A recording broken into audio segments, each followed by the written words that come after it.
Olá, pessoal, tudo bem? Aqui quem está falando é o Lucas. Na aula de hoje, a gente vai trabalhar com a temática do renascimento, tá? Um tema que está presente no módulo 8 da nossa apostila. E aí, para a gente começar a trabalhar a temática de hoje, eu quero iniciar com a ideia que está relacionada a uma periodização acerca do que a gente entende como o renascimento, tá? Então vamos lá. Como vocês podem ver aí na imagem que está aparecendo, o movimento renascentista, ele ocorreu no início da Idade Moderna, tá? A gente pode entender esse movimento como um marco de transição cultural da Idade Média em relação à Idade Moderna. Ou seja, ele vai servir para a gente como um dos exemplos para demonstrar a transformação que a Europa sofreu em relação ao período medieval. Ou seja, ele vai mostrar a transformação existente entre a Idade Moderna e a Idade Média, tá? Só para a gente deixar claro, quando a gente fala em relação à Idade Média, a gente vai abordar que lá no fim da Idade Média, quando a gente trabalhou com a crise dela, tá? A gente falou que teve algumas fases, alguns processos. Esses processos estão relacionados a uma ideia de um renascimento comercial, a um renascimento urbano, tá? E também a uma racionalização do poder. Como assim é uma racionalização do poder? Toda vez que vocês ouvirem falar disso, de racionalização do poder, pelo menos em relação a esse período, a gente vai estar querendo trabalhar, tá? Que é caracterizado por uma centralização do poder nas mãos de um governante, nas mãos de um soberano. Então a gente vai notar, a gente vai observar que nesse período ocorreu uma centralização do poder nas mãos de uma só pessoa, tentando se desligar totalmente daquela ideia da Idade Média que era marcada, que era caracterizada, né, por uma descentralização do poder através dos feudos, tudo bem? Todos esses fatores, né, fazem com que a gente possa pensar que houve uma transformação, houve uma nova maneira de se pensar a relação humanidade-mundo justamente naquele momento, tá? Não à toa, a gente costuma apontar que o movimento renascentista é quase que uma consequência natural dessa soma de fatores. Tudo bem, gente? Até aqui foi. E aí, o que a gente vai começar a pensar, tá? Na prática, a gente vai notar que durante a Idade Média existia uma tradição marcada pela religiosidade, onde o pensamento predominante era o teocêntrico. Ou seja, havia uma crença de que Deus estava no centro de todas as coisas e que o homem era apenas uma engrenagem dessa máquina idealizada por Deus, tá? No entanto, durante o Renascimento, a gente observou que vai ter uma transformação, uma modificação no pensamento, onde no mundo moderno passa a predominar, tá, um pensamento humanista, caracterizado por colocar o homem no centro de todas as coisas. O que a gente costuma definir como antropocentrismo, tá? Nele, o homem é entendido como dotado de razão, o que possibilita ao mesmo investigar e conhecer o mundo como de fato ele é. O que a gente tem que entender, basicamente, nessa questão é que a gente vai observar uma intensificação da valorização do ser humano em relação à ideia de uma onipresença divina, né? Aquela ideia de que Deus está sempre presente, tá? Esse movimento, como a gente entende, que é o movimento renascentista, tá? Ele vai surgir entre o fim do século XIV e o início do século XV, lá na Península Itálica. Mas ele só terá o seu auge por volta do século XVI, tudo bem? E aí, uma das explicações que a gente tem para essa rápida expansão desse movimento renascentista está possivelmente na invenção da imprensa pelo Gutenberg no século XV. Isso possibilitou o hábito da leitura na sociedade europeia, na sociedade itálica. Por quê? Até antes, o que predominava na Europa e na Itália era hábitos ligados a tradições orais, ou seja, a cultura, o conhecimento, ele sempre era transmitido para as pessoas através da oralidade. isso acaba sendo um problema, né? Porque a oralidade ela pode mudar, ela pode modificar, né, as teorias, o conhecimento criado, porque há uma diferenciação no pensamento das pessoas em si. Naquela época, a gente sempre tem que lembrar, tá bom, gente? Que a questão da leitura, a questão da escrita, era quase que exclusiva a pequenos ou a determinados grupos da sociedade, né? A gente pode resumir esses grupos, né, basicamente aos grupos ligados à Igreja Católica, tá bom? Então, esse é um primeiro ponto que a gente tem que entender. Essa expansão era sempre entendida, né, como uma conquista do esforço humano, fruto de diversas técnicas e conhecimento. A gente vai entender, tá, que essa expansão, né, dos ideais humanistas, dos ideais renascentistas, é uma coroação desse discurso de uma visão antropocêntrica, que sempre vai colocar o homem, especificamente o homem da cristandade ocidental, em uma posição de superioridade em relação a outros grupos sociais. Tudo bem? Mas aí a gente começa a fazer um questionamento, né? Por que a Península Itálica?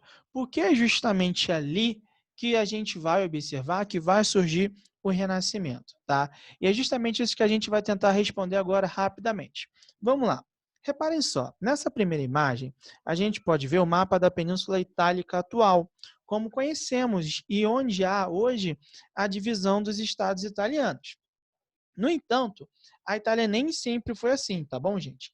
Antes de 1871, quando ocorreu a unificação italiana, a Península Itálica era dividida desta forma. Não havia uma centralização do poder, tá? E aí, a gente agora vai tentar enxergar um pouquinho rapidamente, tá? Quais eram as características da Península Itálica lá no século XV, tudo bem? Então, vamos lá tentar enxergar aqui rapidinho. Quais eram essas características? Vamos lá. A primeira que a gente vai observar, tá, é a mentalidade urbana crítica do medievalismo, que tinha uma mentalidade rural, como a gente já trabalhou em sala de aula. A segunda é que a Península Itálica tinha diversas relações econômicas com o Oriente, ou seja, havia uma troca cultural muito intensa com o Oriente, com outros povos, né, o que possibilitou novas maneiras de pensar. O terceiro ponto que a gente vai trabalhar é que o território e o poder eram descentralizados, eram fragmentados na Itália, o que permite uma disputa, né? E essa disputa a gente vai entender que vai facilitar o desenvolvimento de novas teorias, né, de novas ideias. O outro ponto que a gente vai trabalhar é que vai surgir, por conta dessas disputas que a gente colocou, a ideia do mecenato, tá? A ideia do mecenas. O mecenas é um cara que tinha dinheiro, um cara que era rico e que, através dessa riqueza que ele possuía, né, ele conseguia financiar as artes até para fazer o seu nome mesmo, né? Então ele encomendava pinturas, né, com seu rosto, né, com a sua fisionomia, justamente para criar uma imagem de que ele era poderoso, de que ele era um cara importante, né? E por último, a gente vai colocar aqui que existem as ligações físicas da Península Itálica com a Antiguidade, né? É só a gente parar para pensar que a Antiguidade aconteceu na Roma, né? Na cidade de Roma, Roma Antiga, então eles já tinham uma ligação com a Antiguidade e a soma desses fatores que a gente está trabalhando aqui, né, vai ser extremamente importante para a gente entender por que a Península Itálica ela foi uma das pioneiras nesse processo, né, de renascimento. Tudo bem, gente? E aí, nesse contexto das penínsulas itálicas, tá? A gente vai colocar como ponto central a região da Toscana, especificamente a cidade de Florença, que a gente está colocando, que a gente acabou de marcar ali. Por quê? Florença vai se tornar o epicentro do Renascimento, porque ali a gente vai observar uma cidade próspera do ponto de vista econômico, né, com um ambiente favorável ao desenvolvimento das artes. Além disso, a gente vai observar que nessa localidade, tá, a gente vai ter a presença de diversas famílias ricas, entre elas a dos Médici, né, que eu estou mostrando a foto aí do Lorenzo, um dos principais representantes dessa família, tá? Esse renascimento, ele vai, né, aflorar justamente nessa região, que vai ter condições propícias ao financiamento, ao desenvolvimento das artes, a uma nova maneira de se pensar. Tudo bem, gente? Quando a gente coloca que o Renascimento surgiu na Itália, a gente também tem que apontar e tentar deixar claro, né, desde sempre, que esse Renascimento ele vai ter algumas características específicas. Tudo bem, gente? Essas características específicas que a gente coloca, tá? Eu costumo resumir através da palavra carinho, né? Mas espera aí, não é esse carinho. O que a gente está querendo colocar é que o carinho é justamente esse que está aparecendo a partir de agora, tá? Como assim esse que está aparecendo a partir de agora? Vamos lá caracterizar cada um deles, beleza? O C significa cientificismo, ou seja, nele vai ter uma busca, uma explicação sempre baseado na ciência. Já o A é de antropocentrismo, em que há uma valorização do homem. O R é de racionalismo, onde há uso da razão para as explicações. O I é o individualismo, onde há uma contraposição do coletivismo medieval. Já o N é de naturalismo, onde vai haver um uso da natureza como fonte de pesquisa. O H é o humanismo, marcado pelo uso dos valores da antiguidade clássica. E, por fim, é o O de otimismo, que vai ser marcado por ser contra o pessimismo medieval. De fato, essas características são novas para o momento no qual o mundo estava passando, de uma saída da Idade Média para um período da Idade Moderna. Mas isso vai gerar para a gente, né, alguns questionamentos. Quais são esses questionamentos que vão surgir para a gente? Tá? Primeiro, o homem da época se achava moderno? Segundo, se o período é renascentista, a cultura morreu durante a Idade Medieval? É isso que a gente vai tentar abordar, é isso que a gente vai tentar responder, né, mesmo que brevemente, tá? Olhem só, vamos pensar o seguinte. Esse trecho aqui que eu escolhi, ele diz para a gente que renascimento é o termo que se designa um movimento na qual houve uma redescoberta e a revalorização das referências culturais da antiguidade clássica, que nortearam as mudanças deste período em direção a um ideal humanista e naturalista. Então, ele está colocando para a gente que vai ter uma redescoberta e uma revalorização das referências culturais, tá? Logo, a gente pode colocar que a cultura ela nunca morreu. Na realidade, o que a gente sempre vai entender é que a cultura ela se transformou ao longo do tempo e que no período renascentista a gente está agora revisitando um modelo, né, uma prática cultural que existia lá na Idade Antiga. Tudo bem?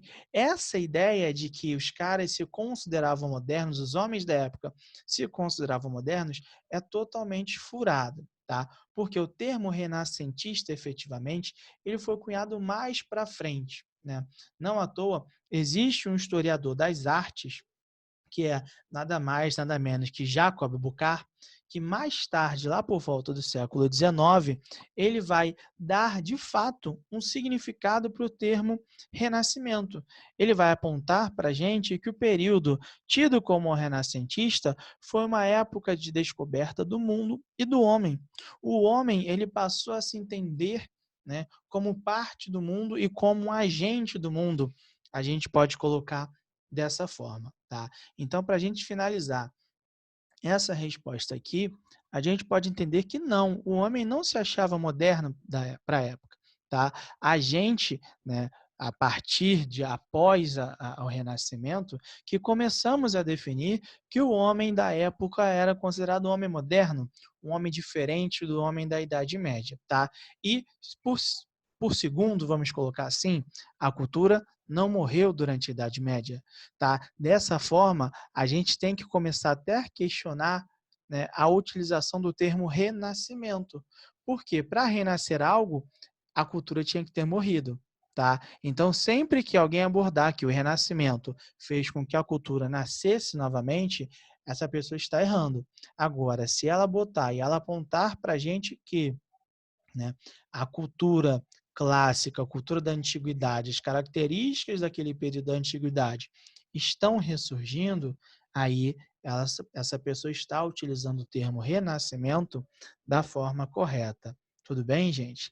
Então, essas primeiras perguntas, esses primeiros questionamentos, a gente talvez consiga responder aqui, né? Espero que vocês tenham entendido o que a gente colocou aqui, por mais, né, que tenha sido um questionamento breve, tá? Agora, um terceiro questionamento, no caso, que a gente pode fazer é: o homem renascentista, ele era um homem ateu, tá? A resposta, gente, é não. Por quê? O homem renascentista, ele nunca negou Deus, tá? Ele apenas tirou o posto, né, de Deus de centro de todas as coisas, para ele mesmo se incluir nesse posto. Ele entendia, tá, que ele era uma dádiva de Deus e por isso ele possuía diversas potencialidades que ele deveria sempre explorá-las, tá? Ele se entendia basicamente quase que um verdadeiro super-homem. Essa era a ideia que ele tinha.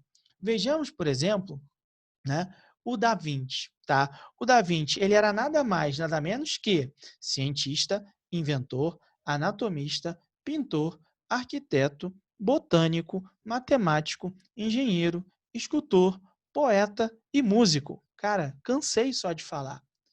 Então, o Da Vinci, ele entendia que ele tinha diversas potencialidades, e essas potencialidades, ele tinha que sempre que aproveitar essas potencialidades. Ele entendia que ele era um cara que ele poderia explorar os vários campos, né, que ele entende que ele era bom, tá? Então, o homem renascentista, ele não era ateu, ele era muito religioso, mas ele vai utilizar os dons que Deus deu, que ele entende que os dons que ele recebeu de Deus, para ele fazer, para ele se tornar o centro do universo, tá? Então, o homem renascentista, ele nunca deixou de negar Deus, tá? Ele só tirou Deus do centro do mundo e colocou em si mesmo, né, nesse posto, tá? E aí, vamos começar a pensar algumas questões relacionadas a isso. O homem renascentista, ele é um cara otimista, tá?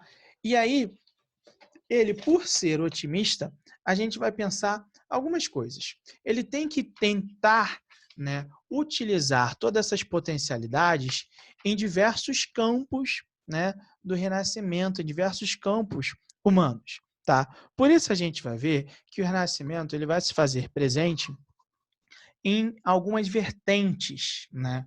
Ele vai ter algumas vertentes, tá? Quais são essas vertentes do Renascimento? A gente pode entender como a vertente das artes plásticas, como a vertente do campo da filosofia, da ciência e da literatura. Tudo bem, gente? O que a gente vai começar a abordar a partir de agora é no campo das artes plásticas. Por quê? Nesse campo, a gente vai observar que vai ter um apego, um retorno ao estilo da antiguidade greco-romana. Nele, eles vão buscar uma preocupação com a representação da anatomia humana, como vocês podem ver na imagem que está surgindo agora, tá? Outros detalhes que vão ser abordados, né, no campo das artes plásticas estão relacionados à valorização da perspectiva e à atenção à geometria como um componente extremamente importante nas obras que vão surgir. Tá? Na imagem acima, que está aparecendo agora, vocês podem observar uma utilização de uma perspectiva bidimensional, que é uma característica do período medieval. Enquanto na imagem abaixo, a gente já pode observar, né, a utilização de uma perspectiva tridimensional, que vai ser uma característica do período renascentista, tá?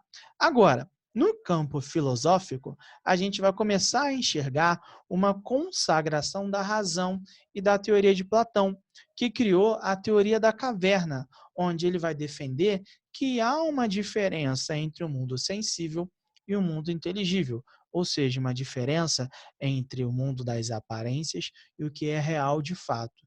E só as explicações racionais, só o pensamento racional é que vai permitir que os homens comecem e consigam enxergar dessa maneira, tá?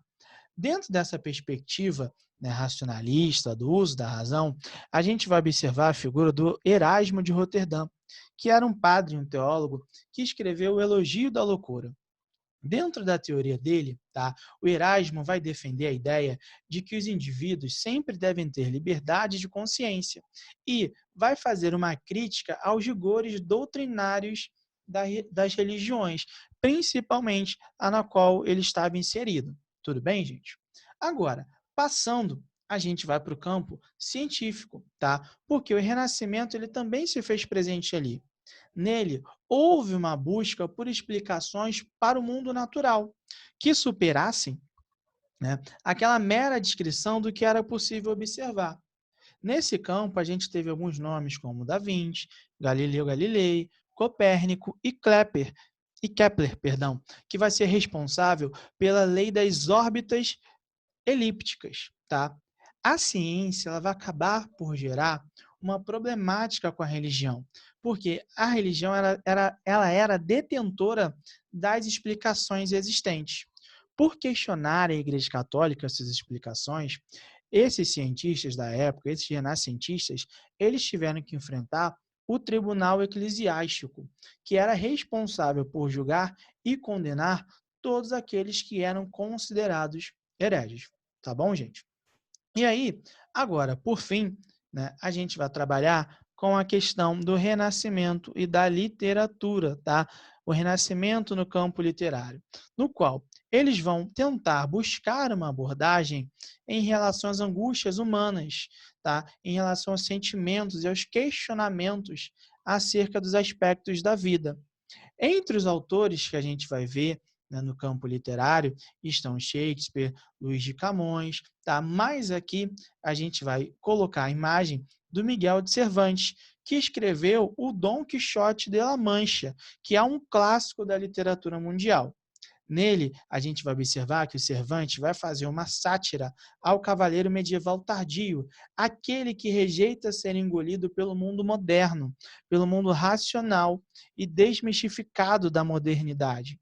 Tá? Então, ele entendia que o caminho da modernidade, não só ele, né, como outros autores da época, era um caminho sem volta e que, querendo ou não, o homem deveria se adaptar a esta nova realidade. Se ele não se adaptasse, ele ia ficar para trás.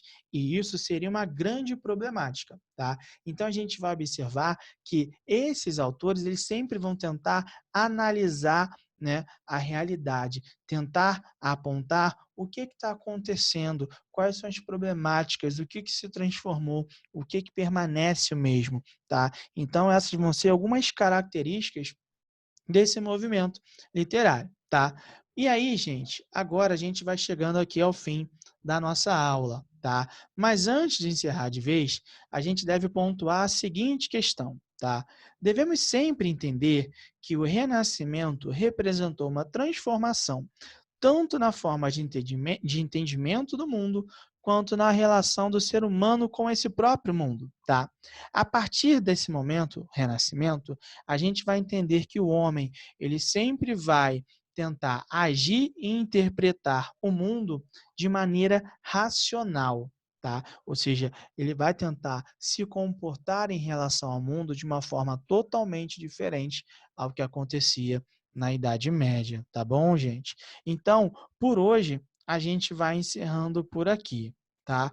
Qualquer dúvida que vocês venham a ter, que venha a surgir, só entrar em contato comigo, que eu estou disponível para responder as perguntas de vocês. Tudo bem, gente? Então, a gente vai encerrar por aqui.